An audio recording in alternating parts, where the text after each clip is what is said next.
about it all the time, that it's okay, or it happens, or because you're young, to put drugs in a woman's drink and have sex with her while she's incoherent. You talk about it all the time. That's what makes you a nasty creep.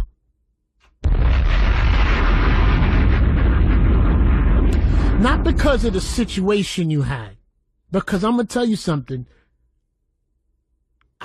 I wasn't there, and I don't know what happened.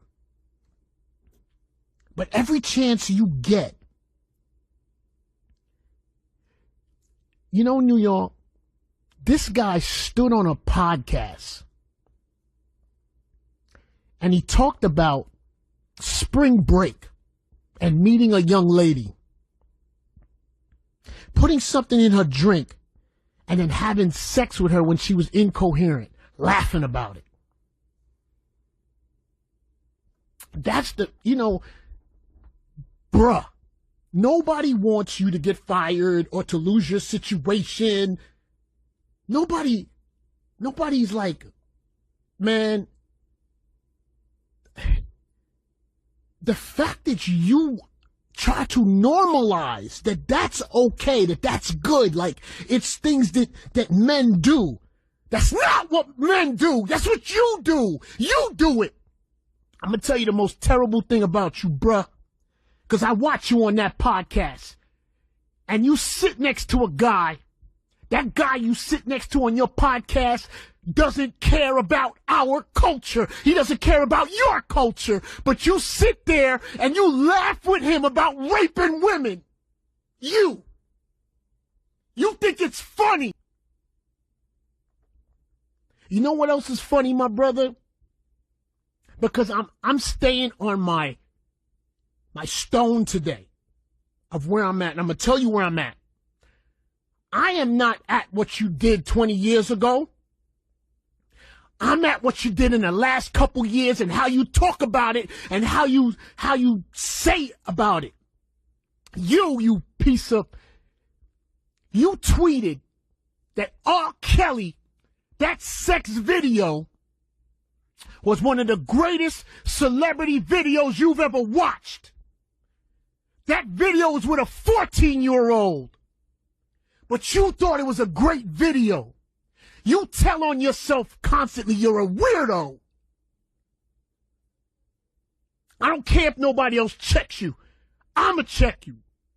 You're nasty and you're a weirdo. And you always want to talk on a podcast about taking advantage of women when they're unconscious. What type of dude are you? Why is that cool to you?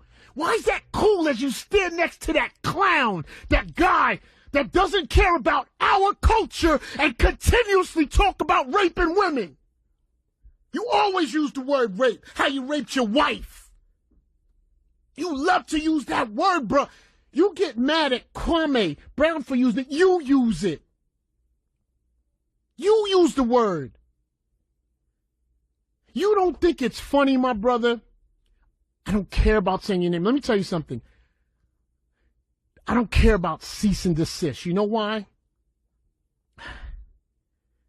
You want to send out cease and desist to people because you want the clarification of what you did said properly. The fact that you don't see that's bananas, I'm not sure if it's the people around you or if you want to continue. Maybe you want to continue being who you are. For some reason, your name is being said with a 15-year-old. I'm not sure why that's happening.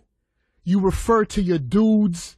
Every girl that has a problem, it's the dudes around you. The dudes are with the girls. My dudes. You say it's your dudes.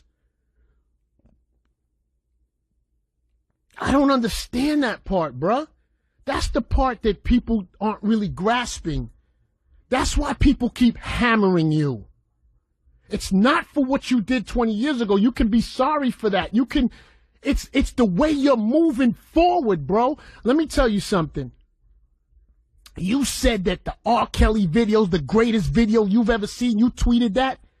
And you know how that came out? Because you had the nerve to go on an R. Kelly documentary to talk about a pedophile. You're a pedophile! You're a pedophile! You! Is it okay if R. Kelly is in the video with your kids? Is it still a great video? You nasty. Is that a good video? Is it? You don't have to answer. I'm going to tell you honestly, it's better you don't. You shouldn't. You should never, ever answer this. You should always keep a cease and desist, and you should never, ever talk about it. Because we already know what you are. You are one of them slimy, greasy dudes that used to be in our neighborhood that don't talk much, that likes to put medication in women's drinks and get on top of them. That's you. We know what you are. I know what you are. I do not care if I ever say your name. I want you to know that I know what you are. Bruh, you.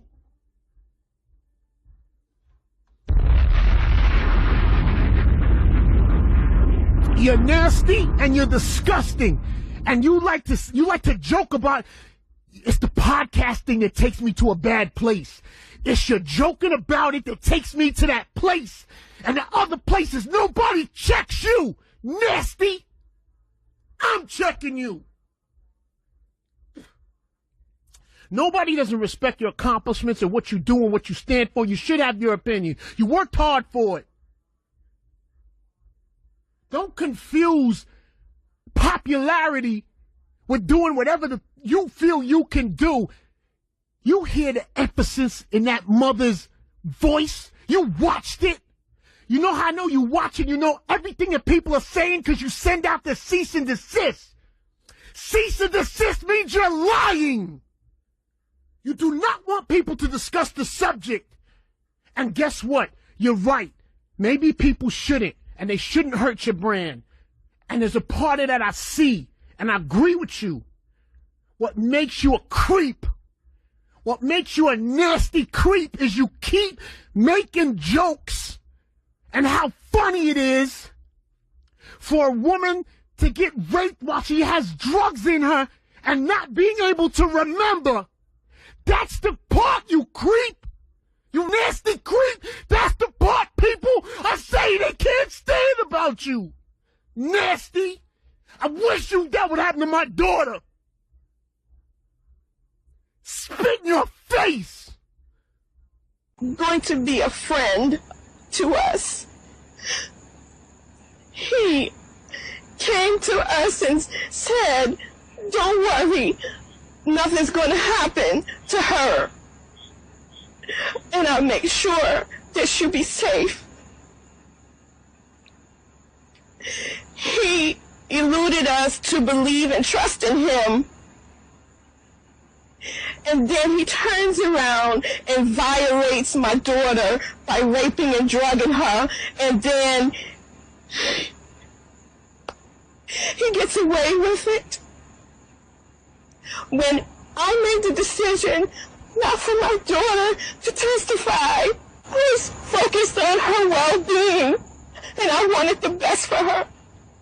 I didn't want to put her in the stand to relive all of that pain and suffering. If he was suffering. And now, 17 years later, because he continues to make mockery about it, joke and laugh about it, like it doesn't even matter to him, or he has no regrets or anything. Then he tries to cover it up with his money and his high-class attorneys. And now, he's not going to be punished for it. Justice is not fair, and we will not stop fighting.